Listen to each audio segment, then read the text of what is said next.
Good morning, everybody, and welcome back to Briefing 5P 2020, our second day. I'm Richard Brent, the Editor-in-Chief of Briefing. You may well have seen me yesterday. I'm delighted to have you back again for this session, which is all around using collaboration tools to maximize profitability and drive process improvement within remote teams. I mentioned at the outset yesterday that 5P is all around creating joined up legal businesses, and I think this session definitely includes at least 4 of the 5 Ps. In particular, we're talking about Microsoft Teams. This is going to be quite a practical session, taking you through something of a day in the life of a law firm, using Microsoft Teams specifically as a collaboration tool. We're going to look at how Teams help firms to embed and drive process for distributed working, of course, as well as potentially developing internal and indeed external chat channels to deliver more resilient ways of working. We would like this to be as interactive as possible, so please do ask any questions that you have as our speakers are taking you through that journey. And without further ado, I will introduce them both. We have Vinnie Scarinci, who is the Vice President of Legal Practice at sa.global, our partner for this session this morning. Vinnie is responsible for partnering with law firms at the highest level to advise on strategies and technologies, both to optimize growth and to drive efficiencies.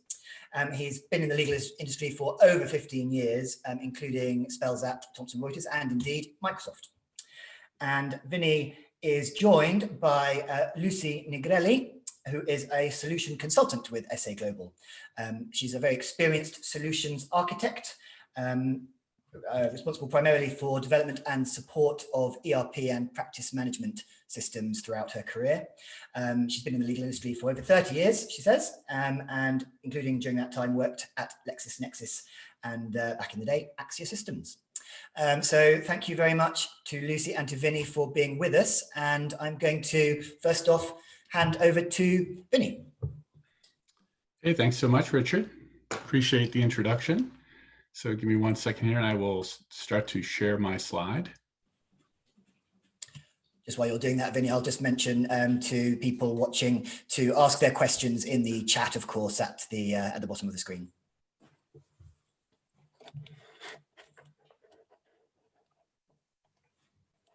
Okay, and let me know when you can see our introductory slide here. I absolutely can. Wonderful, thanks so much. Well, thanks everybody for joining us. I'm Vinnie Scarinci, the Vice President of the Legal Practice over here at sa.global. For those of you who may not know sa.global, we are a full service provider of the Microsoft products. So we offer professional services, managed services, as well as a full line of applications designed specifically for the legal vertical. What I'm going to do is I'm going to set us up with the agenda, make sure everybody's on the same page here. And what I'm going to do is I'm going to start off with a brief introduction on the rise of Teams in 2020. I'm going to kick over to my partner in crime, Lucy, who's going to walk us through how Teams works for fee earners, trying to accomplish more inside of Teams, making Teams more proactive. And I think this bit, hopefully everybody finds this one really interesting. She has something in store here that's really kind of non-traditional as far as Teams goes, a way to make it interactive both for your attorneys and the back office staff. And then lastly, we're going to wrap up with some practical takeaways. And those practical takeaways are pretty amazing, I have to say. Lucy and I were doing the dry run on this, and she gave me a couple of tips that I had no idea Teams could even do. So those will be a couple of tips and tricks that you guys can walk away with today and then use them in your next Teams meeting. As part of the session today, we're going to do some polling. So if you have your mobile device handy, please pick that up.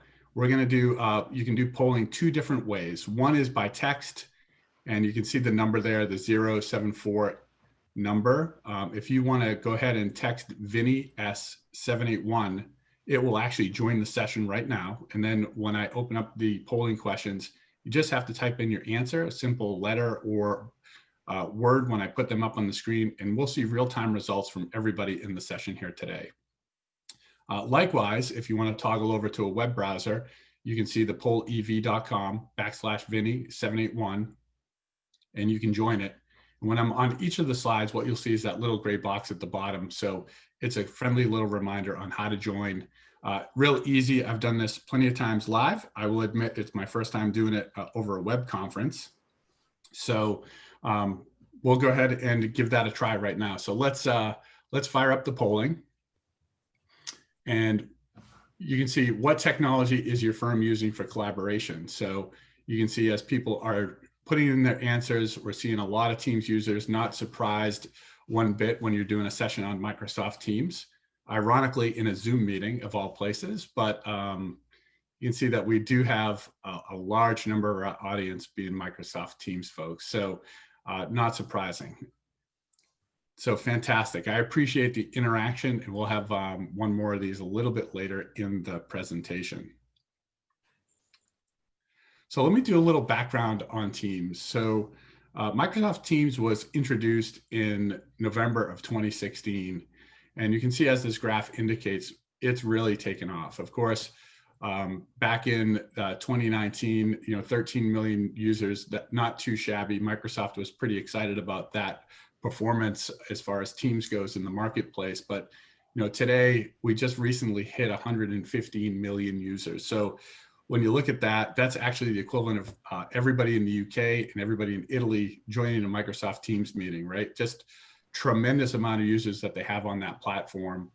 And when you think about Microsoft, they've had a tremendous number of really successful products, over their history. And Microsoft Teams has actually become one of their most successful products ever.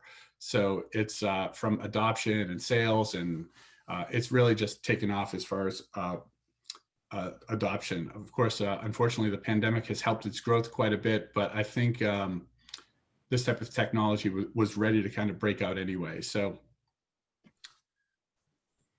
recently I attended the Microsoft Ignite conference. And for those of you who don't know Ignite, it is sort of Microsoft's technical conference. So your IT folks probably go there.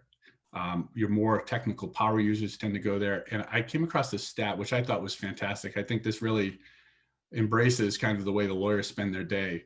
It's during the course of the business day, users spend about average of 60% of their time in Office or in a web browser. And that number jumps up to 90% when they're leveraging Microsoft Teams. So you can see that people really spend a tremendous amount of their day inside of these Microsoft products. So maximizing how people spend their day is, of course, top of mind for a lot of the people that are investing in these technologies and looking to make sure that the lawyers spend more of their time on kind of that billable work. When Microsoft built Teams, they had kind of three pillars that they were kind of designing the platform around. One was staying connected. So that's sort of the video and telephone pieces of the application. Next was the collaboration tools. And lastly, simplifying of processes. So I think as the legal industry, I think we've done a really good job at staying connected, right? Adopting these technologies in these changing times to make sure that we're able to make our phone calls, have our meetings, and we've done a really good job with that. As far as collaborating, I think we're only in the early days as far as leveraging what these tools can do as far as collaboration. So for the legal vertical, I'm just going to give us a yellow check mark. I think this time next year, we'll probably be at a solid green check mark, if not a check plus, right? We'll be well underway as far as collaborating with our clients and our peers and really taking Teams to a whole new level. And then lastly, which is the simplifying of the processes. And for the legal vertical, I'm going to give us a red X today.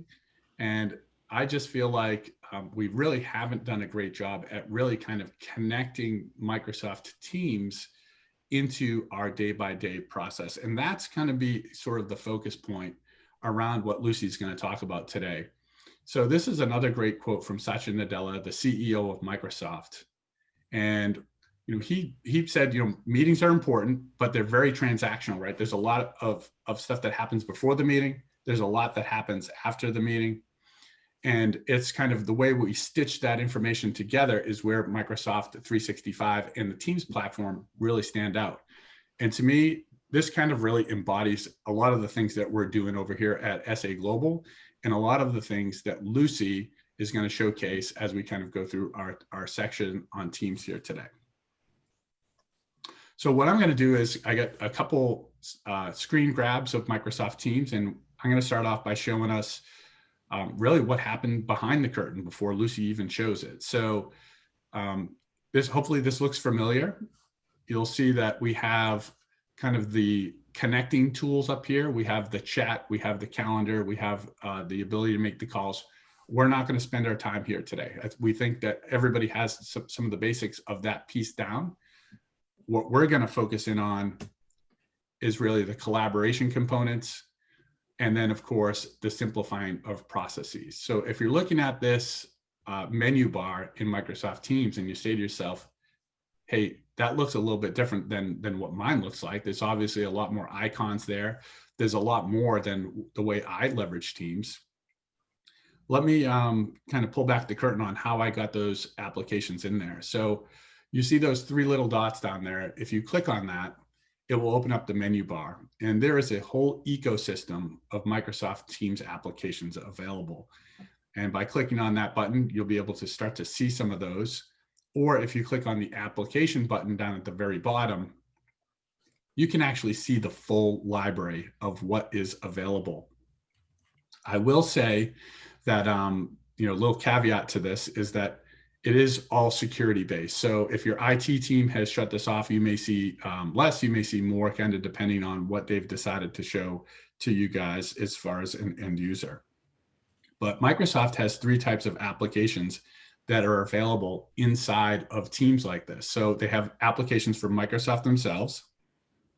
And inside this screenshot, you can see Microsoft Flow. That's one of the tools from Microsoft that allows you to essentially build workflows through Microsoft Teams and simplify processes. So that's a great one. If you're not familiar with that one, it certainly is one I would recommend that you check out.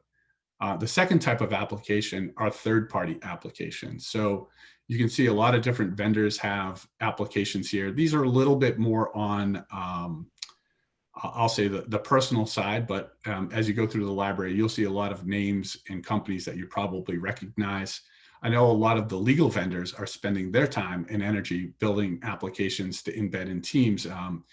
One of the most notable in here, I think, is NetDocs. So they've added a Teams component so you can get at the NetDocs components directly through this interface too. So, and then the last one, which is what we've created, is a line of business application, which is essentially a custom application that allows you to build out unique workflows, unique functionality, and load it into the Microsoft Teams platform. And you see right on the screen there, you have the ability to submit your application to be part of the catalog, or you can upload a custom application right into this interface, which is fantastic for third-party vendors like ourselves, where we can go in and add these into Teams, or your team or your IT team may go in and build these themselves and add them into the Microsoft Teams platform to increase your overall productivity too.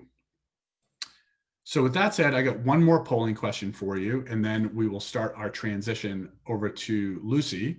So Lucy can start to get to ready in the background. But this is a word cloud. So as you go in and add in your words, it will actually build out a little bit of a cloud here so we can get some feedback from the audience. But please go ahead and type in, what is the word or words that would best describe your firm's adoption of the collaboration tools before COVID.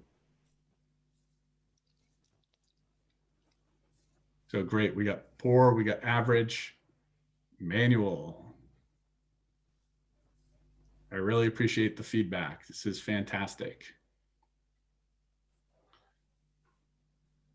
So I think we can see that largely as an industry, we were probably at our infancy.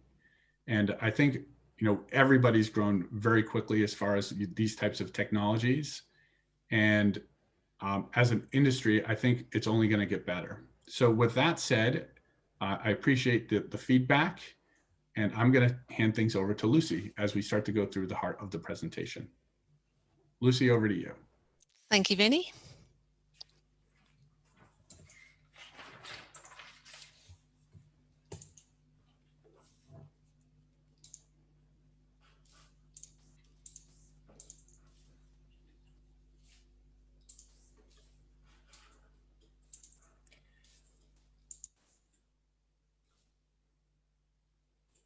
I don't think I'm actually sharing. Yep, we can see it. Fabulous. Yep. Okay, thanks, Vinnie. That was great. And a very good morning to you all who are on the call. In this session, I'm going to demonstrate some of the functionality that Vinnie's been talking about and how we've achieved that by extending Microsoft Teams with a custom app. And today I've chosen 3 different examples to walk you through. The 3 examples that I'm going to use are reviewing the embedded web content that you can surface within Microsoft Teams. We're then going to have some fun with a chat bot functionality, and I'll show you how the bot can surface data in Microsoft Teams. And then we'll finish up that particular session by looking at some examples of the integration of the Power Platform in Teams and include some examples of the Power Apps and Power BI capabilities.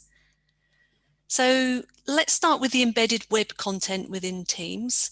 I'm sure the screen that you're currently viewing, or I'm currently presenting to you, is a very familiar screen to you. So on the left-hand side, I have my list of teams and my channels, and those are the particular channels and teams that I'm actually a current member of. Now, the matters that you just see displayed here on the left-hand side, these matters are auto-generated from Evergreen, and they're auto-generated as the CMI process, or the client matter inception process, has actually been completed. Now, web content can be accessed from a tab within a team or an individual channel. So if we take this example here, I have Udemy Media, and under my channel for general, I have a number of tabs along the top. Now, in this example, I'm just going to use the Evergreen Matter Hub to show you some web content and how that can actually be presented to the users. But obviously this can be any application. I'm just using the Matter Hub for demonstration purposes. And it's actually, the hub's a really good example of what type of information can be displayed to the user. If I break this screen down into 3 individual parts, you've got the client details there presented, really the header information with regards to the matter that I'm dealing with, and that's pulling straight there from Evergreen. Then we look at the lower part of the screen, which is where we see the team that's part of this particular matter, or the individuals that hold a key responsibility for the matter. So not only are we displaying their image here, but we've also down below their images have the ability to communicate with them. And that may be via contacts, so you may want to call them or chat to them, or you may simply want to schedule a meeting. So if I use my schedule meeting option here, you'll see that it will now pass across not only the matter description, but it will also include Benjamin in this example as one of the invitees. And then I can create my scheduled meeting accordingly and get that fixed up automatically. Don't know if there's a way of minimizing that. Yeah, perfect. So that's really a way of communicating and just showing you some of how you can work with the web content that's being displayed to you. Now I move over to the right-hand side of the screen, where we can clearly see that the Media Trust patent filing advice matter is open. That matter status would just show different colors for different types of statuses. So it could be red for on hold, it could be pending, it could be closed, etc. Moving down the same column, we have last activities, so I can clearly see when the matters activities last took place. Moving further down, we then have a financial summary, so I've got immediate access and visibility on the financial position of this matter. But if I want to understand that financial position a little bit more, that's where the useful links right at the bottom on the right really become a very useful tool. Now, I might simply just want to view the client and matter, but I may also have perhaps a an inquiry or some kind of question around the invoicing for a particular matter. So what I can do is just reach out into view the matter inquiry, and that will then open up the matter. Now the client and the matter number have automatically been passed across, so I'm straight in now in Evergreen, and I'm able to view the financial position of the matter, whether that's reviewing time, disbursements, bills, or the life-to-date statistics. So just stepping back then, back here to my Matter Hub, that's really just an example of an embedded page that you can surface within Microsoft Teams. So I'm going to move on now, and we're going to look at some different examples, and we'll look at some examples around where we've got a tight integration with the Power Platform in Teams. And there are two key areas that I'm going to present now. They are, first of all, the Power Apps. So I've got two Power Apps as an example to use today, and they're pinned here onto my toolbar as Vinnie showed us at the beginning. So the first app I'm going to use is our Time app. So what this enables the fee earner to do is to capture time whilst they're working within Teams. So no need to navigate anywhere else. They can simply activate the app and work from here. Now I'll give you a very quick tour of the app. You can see here, this is the date range that I'm currently working on for my week summary, and that's displayed across the top here. I can see that I've already recorded 2.5 days for Tuesday, but if I want to review what I did on Monday, I can step back and review that information. The Time app then offers the individual fee earner 4 different methods to create and record time. Now that may be a timer where the clock's ticking away second by second. It may be a traditional timesheet that some people prefer to use. We have quick notes functionality where we can quickly write a note and get back and record it at a later date. Or we have Time Tracker, which will know which files I've been working on and enables me to quickly capture time on those individual files. So that's the Time app, and as you can see further down at the bottom, I've actually got an example of a timer that's been running now for just over 3 hours.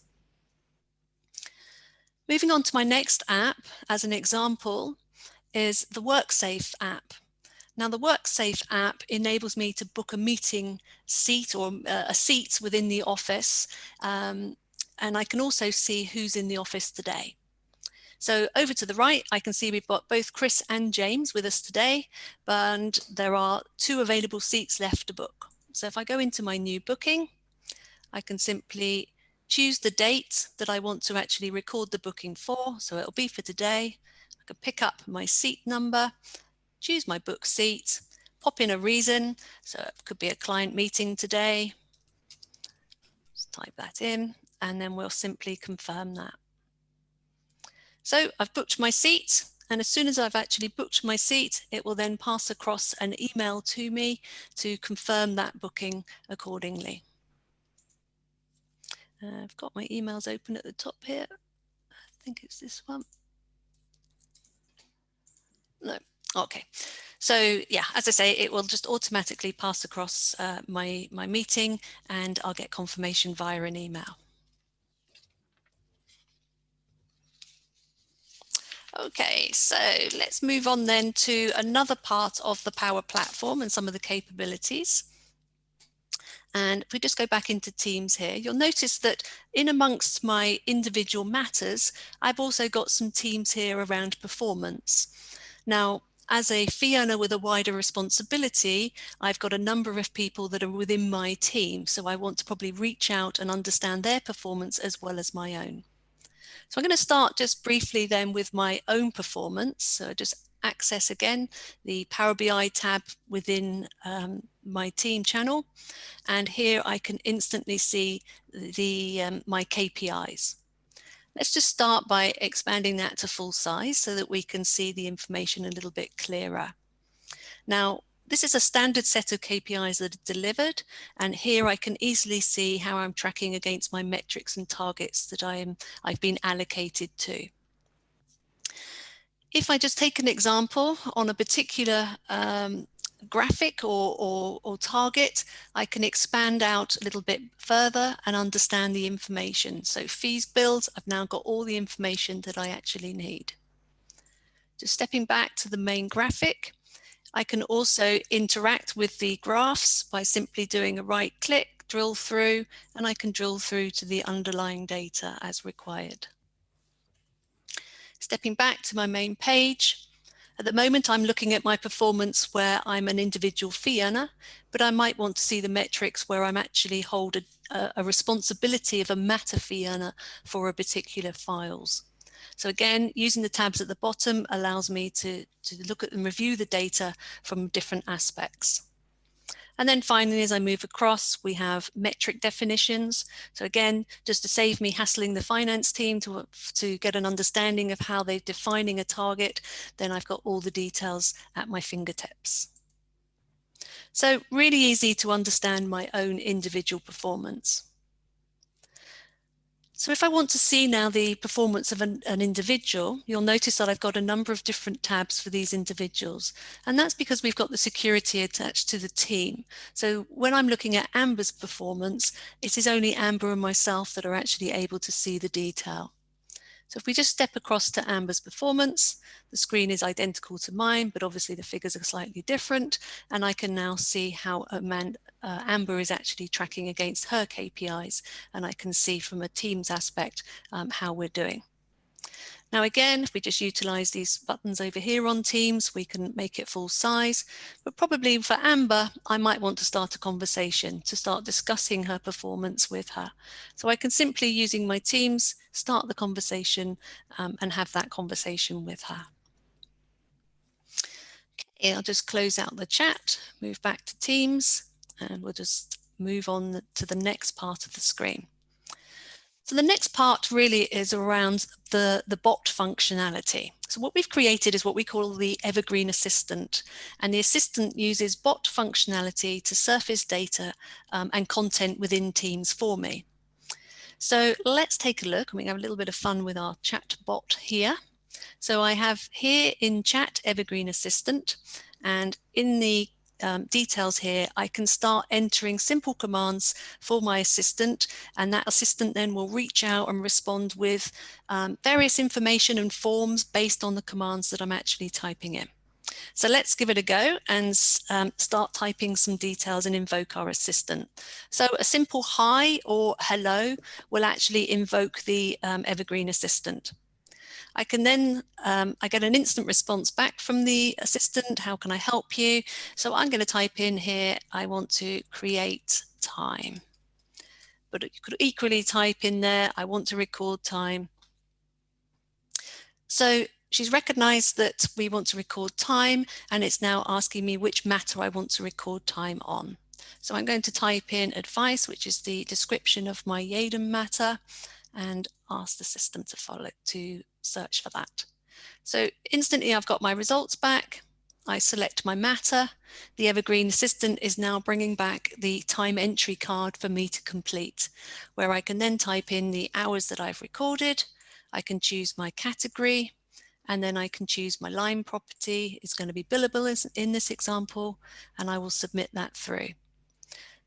The Evergreen Assistant simply comes back to say your time's been submitted successfully. I can ask other questions to the Evergreen Assistant, so it doesn't have to be a form where I'm going to be completing information. It might be that I want to get a URL, for example.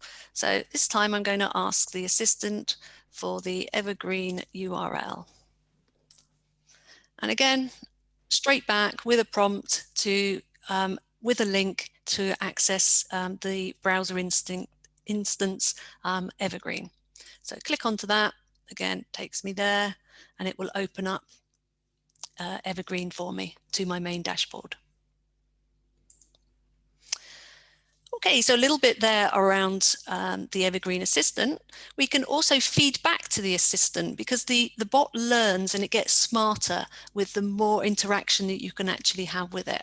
So if I particularly liked what they did there, I can put my thumb up and it comes back with the message, and I can then submit the feedback. So it's important that we do submit the feedback, as I said, because the bot will learn as we move through. There are a number of commands that we can ask the bot. So if I type in help in this example, it will come up with some useful commands to help me get started. So we've seen a couple of these already: evergreen, work safe, and create time. So I thought I'd just demonstrate a couple more just as an example. So open matter inquiry is a very useful one.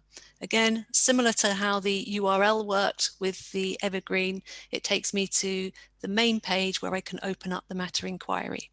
And again, useful for potentially if there's a query on an invoice. If there is a query on the invoice, we can search invoices. So at this point, Evergreen Assistant wants to know the invoice number, and I'm going to type in my invoice number, ZZUK-INV. I seem to have chosen a matter with the longest invoice number, 1458. And we'll ask it to search for that. So instantly I get the results back of that invoice. It confirms the name of the account and the matter description, the value and date that invoice is actually paid. But I can go one step further. I can actually open that invoice and it will then open up the paper document that was actually sent out to that client. So really easy, really simple for me to interact with my bot, whether that's getting information from Evergreen, or I might simply want to be utilizing one of the standard commands here, like open Word. It will open up Word for me. So really useful and very, very fun to work with. So let's move on then to some of the practical takeaways that Vinnie mentioned at the beginning. So if I go into my Teams, and we'll start here on the general file. So some useful tips and tricks really for Teams that I find particularly useful. The first one I think everybody should know is how you can get a list of all your shortcut keys. So simply Control and the period key provides me a list of all my keyboard shortcuts.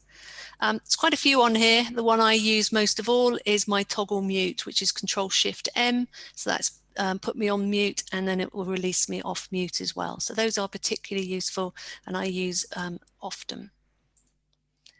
We then have the search bar. The search bar resides at the top, and it's actually more than just a search bar. It's actually a command center. So if I do Control//, you can see here's a list of all the commands that are available within Teams. And again, in here, I like to use things like /busy or /available, and it will automatically set my status for me. Closing out of there, we also have the ability for rich text formatting. So if I just start up a new conversation with Chris, I can either just use my ordinary chat, or I can format my chat message in a little bit more structure. So whether that's bold and italics and putting some bullet points and some numbered lists, making it look more organized, or it might be simply that I want to actually add a subject to my chat message. And the subject lines can actually be searched on within Teams. So again, if you do add a subject, it makes finding things easier. So that's a little bit there on the rich text formatting. We then have the ability over on the left-hand side. So if I go back to my matter here, Yadam Media, so open it up. Each channel for this particular matter has a separate email address. So simple right click here and get email address means that that will then provide me a link, and I can copy this email address, which means that when I'm then creating an email, if I include this email address in my email as a CC or two, then it will automatically place a copy of that email in there as well. Just close out of there. On the left-hand side, Vinnie mentioned that we can add a number of apps on the left-hand side. So we do that simply by using our three dots here, and then we simply pin whichever apps we want to on the left-hand side, which is what I've done here for the time. You can see there, I can unpin it, and also the WorkSafe one as well. Let's go back to my Teams. Another feature within Teams, which is well hidden, is the immersive reader. So I have a message here from Chris. And if I go to my 3 dots here, I can go to my immersive reader. What this will do is it will actually read out my message to me. So if I play it, now I know you can't actually hear that because it's coming through my head speakers, but obviously I can assure you that if you play that on yours, you'll have your message read out to you line by line.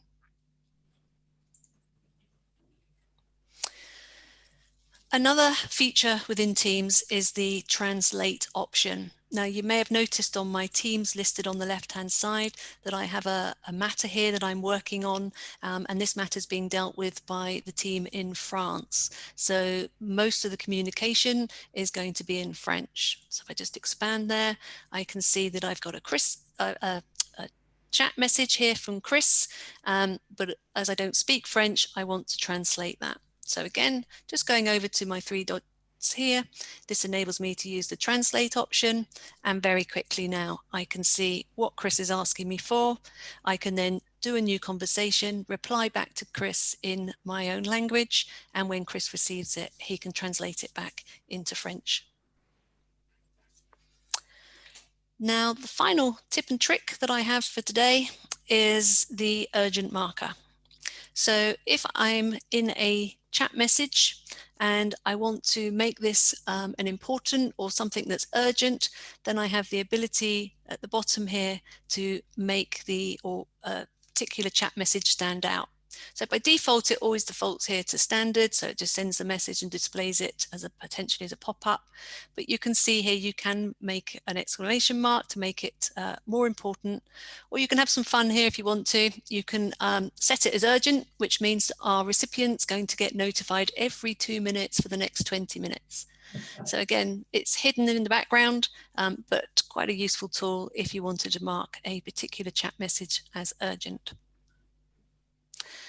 So I'm going to hand back now, I think, to Vinnie, and I will stop sharing my screen. Thanks, Lucy. So that really brings us up to kind of the Q&A portion of the session. So Richard, I'm not sure, did we have any questions flow through? Yeah, we have got one through already. I just didn't want to interrupt you, Lucy, while you were mid. Okay. Before I pass that question across, I'll just mention it again. Do please let us know if you do have any questions at all, or even observations, I suppose, because I'd be interested to know, to what extent firms are currently using any of the functionality that you've already displayed, or indeed maybe other things they could share their own stories. But we have a question from Grace McWilliam, which is, would this information link with other platforms such as iManage, for example, the document management system? Maybe you could also tell us a bit about sort of the integration potential generally. Okay, Vinnie, do you want to talk about the integration first, or shall I? Yeah, well, go ahead. You take the lead, and then I'll add in after it. Okay, so absolutely, yes, we can connect up to any other system. It's just a web page that we can present to users. So where the information's coming from is irrelevant, really. Yeah, and as far as the integration, Teams has a fantastic capability as far as integrating with other applications. So there's essentially 2 ways that you can do the integrations. One is through if somebody builds the app, that's really the easiest, because of course, like NetDocs is currently built, it allows you to just go out, grab the app, and then you're off and going as far as connecting it to other systems. If there isn't an app built, it's pretty easy to go in and connect those through integration services to go out and build it to things like iManage. But I suspect that over the next several months and year, you'll start to see a lot of the legal vendors have connections into applications like Teams. So I suspect folks like iManage will have something if they don't already. So. Okay, thank you. Another question we have, Sophie Bartholomew, is there a tool to write on a board to share ideas while on a team meeting? So I suppose sort of whiteboarding. Yeah. Sort of. So Teams has a whiteboard that you can share and you can use within a team meeting. It's available when you share your screen. You'll see it on the bottom right-hand corner. Very good. Okay. any other questions, do keep them coming. One thing that's occurred to me listening to you, we talk about the rise of teams, it's sort of very much in the context, I suppose, over the last 9 months of sort of home working, being stuck in a place, I suppose, and therefore needing to communicate across in more dispersed ways. But what about if we do get back to hopefully we will, to a sort of more mobile workforce? What are the sort of the opportunities or even challenges with using Teams, or limitations, I suppose, when it comes to working on the move? Great question. So Microsoft Teams mobile apps are available from Android and iOS, and they're fully geared up for the users on the go, whether they're participating in chat-based conversations or doing peer-to-peer audio calls. Yeah, I'll add to that. I think one of my favorite features is the ability to kind of go between your computer and your mobile device pretty seamlessly. So that's probably another tip or trick we could save into our next session, but you can transfer the call from your mobile device to your computer or back again. So I know a lot of times, especially in these days, a lot of times you have to run and grab somebody or wrap up a meeting and be on the go. And having that feature available to transition from your laptop to your phone is fantastic. Okay, yeah. Richard Tomlinson asks, do you file emails in Teams? Can you take that? Can one of you answer that one? So that might be a yes or a no. I don't know. You can store documents within a team if you wish to. It's up to you whether or not you want to actually store the email within that or keep that in a document management system. Yeah, and I'll add to that. It's been well rumored that email should be coming to Teams. So that's kind of in the Microsoft rumor mill. So if you go out there into some of the chat rooms and what's coming in Teams, it's been kind of long rumored that email would be coming into kind of one of those menu tabs as well. So you don't even have to leave the Teams interface to actually see the email. So. Okay. Are there any limitations at all to using the web version as opposed to the downloaded version? Great question. Yeah, so there aren't really any limitations between the two other than the menu bar that you see on the left-hand side.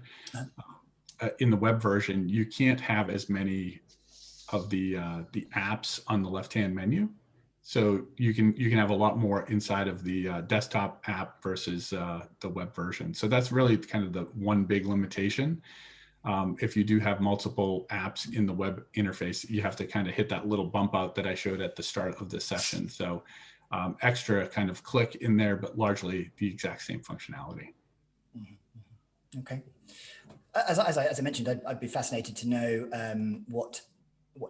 how people who are listening to this morning are using Teams at the moment, and to what extent they're using some of the things maybe already that we've been talking about. And what's your sort of overarching view on that? Can you tell us a little bit about which aspects you're seeing most interest in the market? Yes, certainly. So I think there's a lot of interest in the kind of simplifying the processes, right? Yeah. So I think people have realized that it's a much bigger tool, right? When people bought Teams or started to turn Teams on, it was really for the initial conversation, connecting the video, connecting the telephones, getting people to work, just immediately at home. And I think what you've seen, hopefully, in today's session is that Teams is a lot more. So it's simplifying the process, like it's connecting, kind of the collaboration pieces, so that when you go to the team site, you have everything that you need available to you for that meeting, for that collaboration, the real-time collaboration that it allows you to do with your peers. We don't pass documents around via email anymore, right? Mm-hmm. And I have to say, like, my email has dramatically reduced, which I love. I don't like email, right? So everything goes through the Teams platform, and allows us to collaborate, get into Word documents and co-author. So that simplifying of the process, instead of emailing the documents back and forth, is just so much faster. Yeah. Okay. I suppose a lot of the things that we've spoken about are how sort of lawyers would be using the functionality. What about the other roles in the firm, which is very much sort of briefing territory, sort of, you know, the other functions like business development or knowledge management? Or can you tell us a little bit about how they might be using it? Yeah, I mean, to be honest with you, it's pretty limitless as far as what teams could do. You know, from the finance side of the house, you know, I know Lucy showcased off, you know, quite a bit of the finance capability, but, you know, Power BI has become a really important tool to the finance teams, right? So whether you're using tools from sa.global or other vendors, the Power BI dashboarding components has become kind of an industry standard. A lot of folks are using that. And of course, if you're in finance or if you're in firm leadership, you might have questions on some of those Power BI dashboards. You know, Lucy talked a little bit about kind of the explanations, but you know, it's not uncommon for people to have a question and then want to, you know, fire a quick note off to you and say, "Hey, Richard, you know, what about this?" Yeah. And with a tool like Teams, what you're able to do is actually take the dashboard itself and fire that to somebody directly from the Teams interface and say, "Hey, I have a question on this particular graphic," right? So you don't have to screen grab it. You don't have to go and do these extra steps. You can just share this information pretty quickly. I haven't talked to many knowledge managers about Teams, but I would imagine that once they saw it, they probably fell over, because this is the type of collaboration that knowledge managers talk about all the time, right? Yeah, yeah. And certainly you were demonstrating potential there for, you know, for searching for information and surfacing it quickly. For sure. Yeah. Yeah. And again, the Microsoft platform has a you know, not just inside of Teams, right? So you can connect it to a wide variety of different systems and search from, you know, any system that you've connected Teams to essentially look at. So when you type in that search, it can pull information back from other applications as well. Yeah. Okay. Another question come in, anonymous, this one. Simply, could I potentially run a matter through Teams for then its entire life cycle, would you say? Absolutely. So you can record time, we can go through, we can edit the matter, we can create the matters, run a conflict search, and actually some of that could be helped via the bot. So we could say create matter, create client, run conflict search, run risk questions, assessments, etc. Okay. Yeah. And I would say too that I think, you know, this time next year when we're at 5P next year, that I think that's going to be a big thing. I think a lot of people are going to be working their matters directly through Teams, because all of that native collaboration, both from your clients and inside the law firm, is all available right through Teams. So you don't need other tools to do it. Yeah. So to pick up on a sort of theme that that's come up in many of the other sessions, which is unsurprisingly sort of client collaboration. I think we've done a couple of pieces of research around these tools in recent months, and while Teams is very clearly the dominant tool, it seems, from, well, I say very clearly from the research that we've done, for internal collaboration, not necessarily so for external collaboration. So I wonder if you can talk a little bit about what you're seeing there in terms of client collaboration, and either the challenges or the opportunities or anything. Yeah, so we think there's a tremendous potential as far as collaborating with clients. So at sa.global, you know, we'll have tools in the not so distant future to allow folks to go out and do that. But it's certainly a capable tool right now to go out and build that to connect to your clients. There are some I'll just say, you know, things that you have to think through as far as security access, the way you configure it, because, you know, if you're a very busy attorney, you certainly could have a very long list of matters and collaborations that you need to maintain. So, you know, some of that I think is more of a best practice that you have to start to think through about how you're going to set them up, what they're going to look like, and how you're going to make sure people on the external interface is getting access to the right information. So it's just a little bit more about kind of the planning and execution up front to make sure that it's kind of a good experience for your clients and for the fee earners inside the firm too. But I think tremendous potential for that. I think that is kind of one of the untapped pieces on Teams, you know. Right. Okay. 12 months from now, it's going to be, I think people are going to really be using this to a much higher extent. Right. Well, as you say, maybe we will need to speak again in a year's time when we're running this event again and seeing what has changed in that time. I think if nobody else has any questions who is watching, we can probably wrap it up there, I think. So I would be so once again, thank you very much to Vinnie and to Lucy for sharing those thoughts with us. Please do join us again for the next sessions this afternoon. Thank you very much. Thank you, Richard. Cheers.